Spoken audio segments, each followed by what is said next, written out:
Hello. Okay, so this is video number 2 after I uploaded why I left.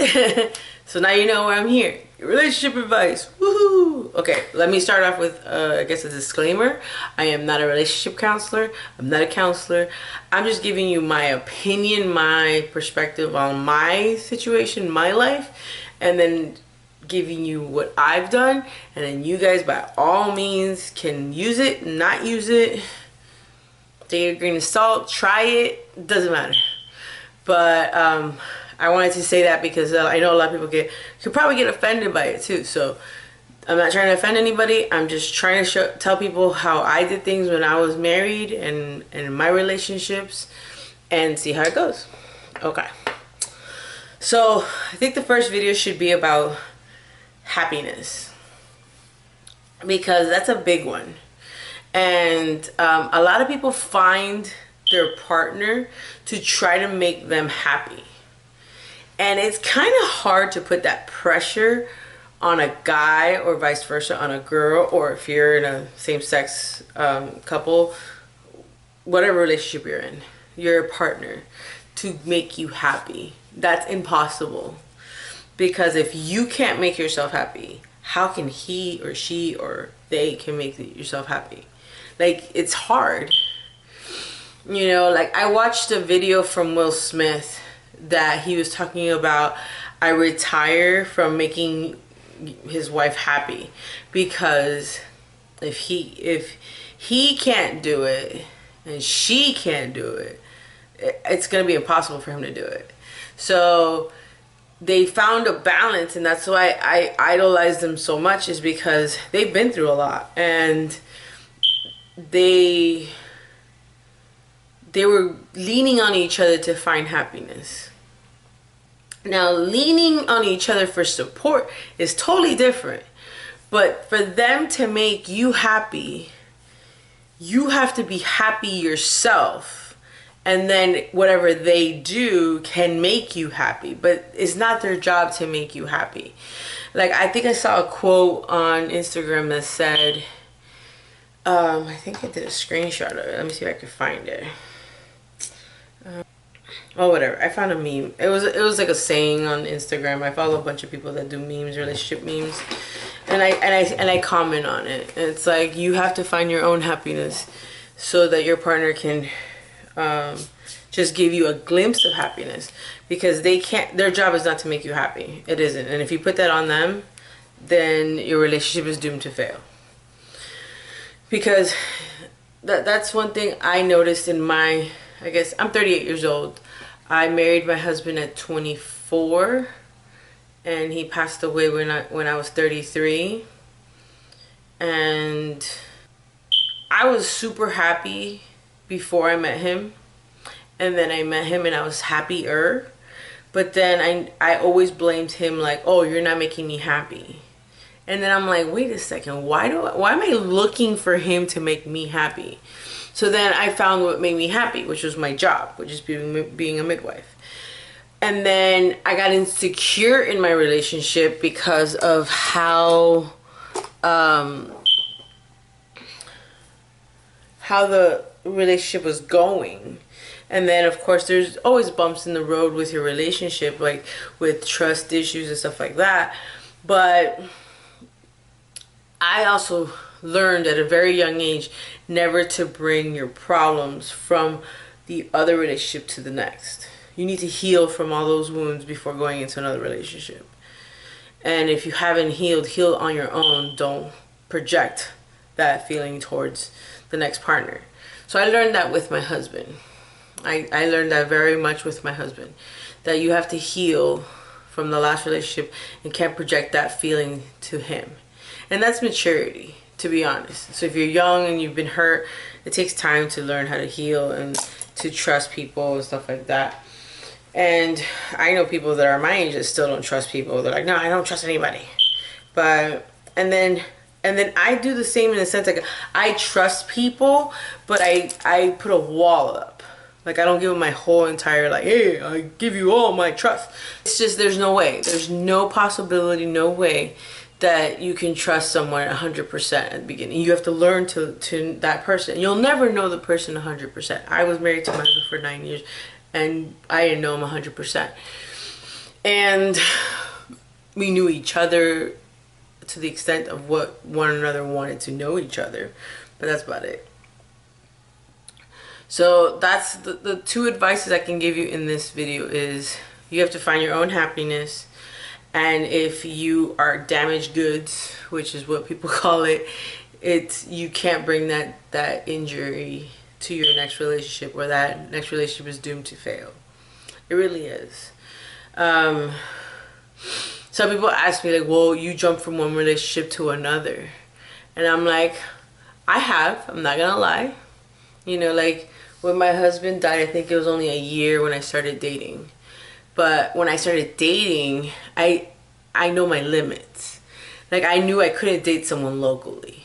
I couldn't. So my first relationship that I dated was a guy that was in Chicago, or he was in Wisconsin, but we met in Chicago. And so that relationship for me wasn't really a relationship like, oh my God, we're gonna get married type of thing. It was more of, I need to have fun. So you can kind of say like I used him to have fun, but that was something that I wanted to do. And trust me, in a way that relationship kind of suffered because I was still healing from my husband passing, but he was trying to for me to like move on quicker. And that's the thing, you can't rush someone in their grieving process. And some people say, well, you shouldn't have dated if you're still grieving. And everybody, again, to each his own, and everybody's opinions. I just don't like to be alone. So I guess I use that as an excuse to just have fun. And then obviously the relationship was doomed to fail because he wanted more and I didn't. Because I really don't want to go more than just a committed relationship with the word marriage. Because for me, marriage is only once in a lifetime, and I already married the love of my life.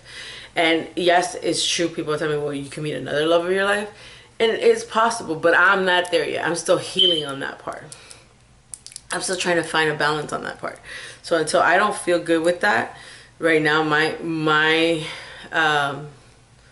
senses of marriage is not right now. Not right now. No. So then the second relationship was more like I took on a project. And that's another thing. Don't take on projects if you're not ready. I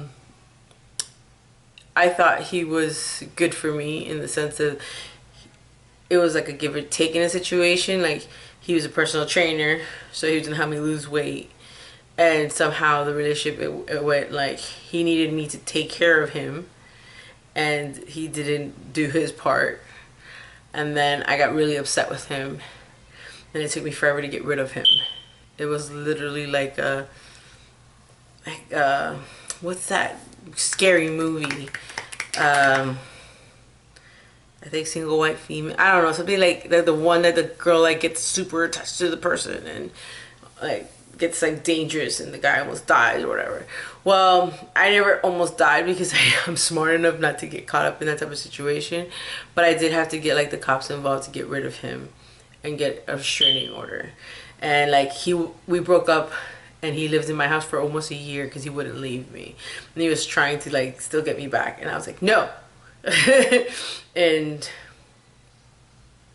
it was just a horrific situation, and it had to get that ugly to get rid of him. And then people say that I jumped into my next relationship really quickly, but I was already broken up with him for a year, the guy that I got rid of. And it was like 4 months after he left my house that I got into this relationship. But it was just weird. People was like, oh, you jump from one relationship to another. Like, I don't. I would say from the first guy I dated after my husband died to the next one, yes, I went from like breaking up in November, this guy I did in December. Like, it was like boom boom. But again, I was not in the mood of like having a relationship where I'm getting married. It was just to have fun. The second guy was like a project, and he ended up being like a broken, damaged goods, if you want, and he needed someone to take care of him. And I guess because I took care of him very well, he didn't want to let go of me. He proposed like 1,000 times, and I'm like, look, you don't understand, I'm not in that type of relationship.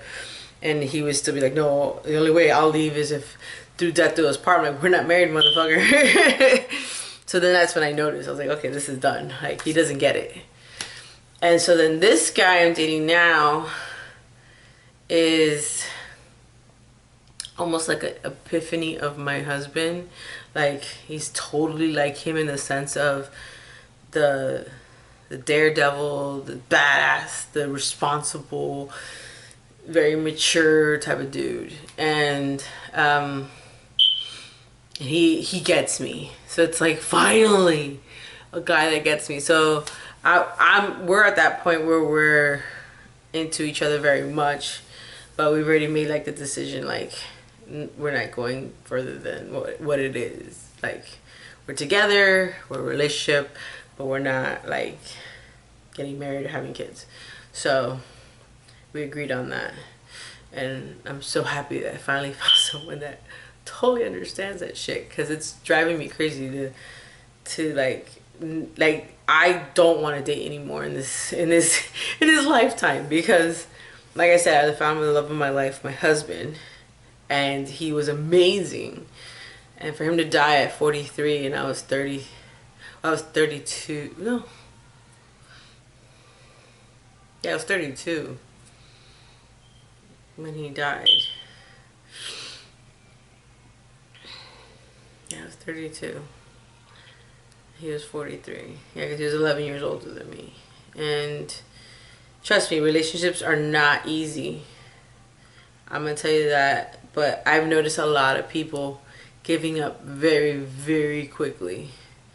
But that's another series, another topic, another day. Because this video is supposed to be about finding yourself first, because you need to have a relationship with yourself first and be happy with you before you move it on to the next person or be with that person. And if you are with someone right now and you're unhappy and miserable, then you need to find yourself and be happy, and then maybe your relationship will get better. Now, if you're in a controlling relationship and something else like that, that's a totally different topic, totally different video. I'll get to that too. But I think these two videos that I posted are pretty good, and we'll see how it goes. And I'll write down like topics that we want to talk about, and then please leave questions and comments down below, and then I'll probably make a video of it. Maybe I'll do a Q&A about these series to answer your questions, and go from there. Alright guys, well, thank you for watching. Yes, I'm back in my beauty room, and I will see you guys later. Bye.